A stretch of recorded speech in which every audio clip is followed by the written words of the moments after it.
விஜயகாந்த் உண்மையிலேயே அடிப்படையில் அரசியல்வாதியாக மாறுவதற்கு முன்பாக மனுஷனாக, நல்ல பண்புள்ள மனிதனாக, ஒரு தலைவனாக, ஒரு கேப்டனாக, அனைவரையும் அரவணைத்து செல்லக்கூடிய ஒரு மனிதராக, ஒரு அமைப்பை கட்டுக்கோப்பாக நடத்தியவர். இன்னைக்கு நடிகர் சங்கம்ன்ற கட்டடம் சென்னையினுடைய பிரதானமான இடத்துல உருவாகி தொடங்கி இப்பதான் பெரிய லெவல்ல வளர்ந்துகிட்டு இருக்குன்னா அந்த இடத்தை காப்பாற்றி கொடுத்த பெருமை கேப்டனுக்கு தான் உண்டு.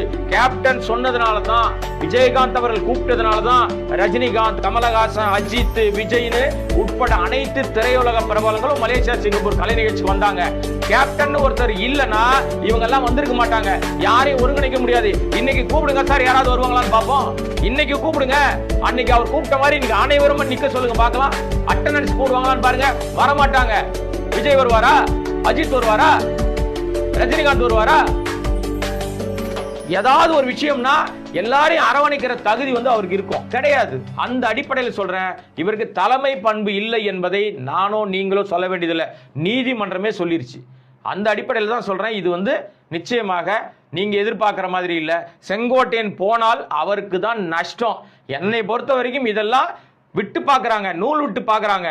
இன்னும் ஒரு நாள் இருக்கு, என்ன நடக்கும்ன்றத வெயிட் பண்ணுவோம் சார்.